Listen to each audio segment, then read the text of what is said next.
ஐயோ, இத பாரு, இந்த மாத்திரைய முதல்ல போடு, ஜுரம் சரியா போயிடும். வேண்டாம். என்னடி நீ? என்னாச்சு? அப்படியே பாஸ் இருக்கிற மாதிரி நடிக்கிறதுல ஒண்ணும் குறைச்சல இல்லைங்க. பெத்த புள்ள ஜுரத்துல கிடக்குறா, அவளை பார்க்க கூட உங்களுக்கு நேரம் இல்ல.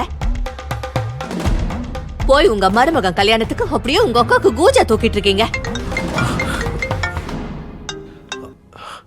என்னப்பா, கல்யாண பத்திரிகையோட ப்ரூஃப் முதல்ல வரட்டும், அதுக்குள்ள பேர் போடுறதுல என்ன அவசரம்?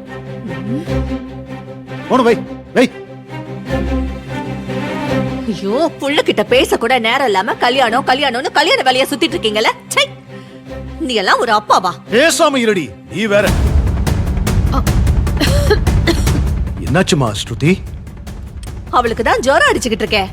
மாத்திரை சாப்பிட்டியாமா? மாத்திரை சாப்பிட்டு என்னப்பா பண்றது? நான் வாழ்றதே வேஸ்ட். நான் ஆசைப்பட்டவருக்கு என் கண்ணு முன்னாடியே கல்யாணம் நடக்க போகுது. நான் இப்போ உயிரோட இருக்கணும். நீ அப்படிலாம் பேசாதம்மா. உண்மையை பேசினா எனக்கு தப்பு. அபிக்கும் அந்த பூஜாக்கும் கல்யாணம், பணம் பணத்தோட கூட்டு சேருது. ஆனா உறவு பல்ல இழிச்சுக்கிட்டு இருக்கு. அவங்களுக்கு கல்யாணம் பண்ணி மறுவீடு ஹனிமூன்னு அனுப்பி வைங்க.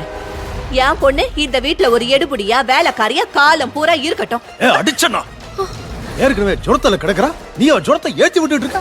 அப்பா ஸ்ருதி, இந்த கல்யாண ஏற்பாடெல்லாம் வெறும் ஒரு கண் துடைப்பு நாடகம் தாமா.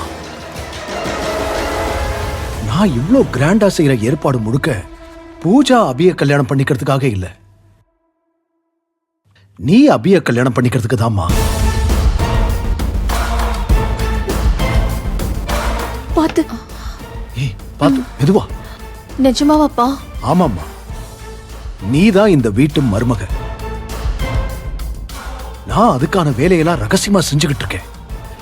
என்ன ஏது எப்படின்லாம் என்கிட்ட காரணம் கேட்காத. கல்யாண மண்டபத்துல எல்லாமே அதிரடியா மாறும்.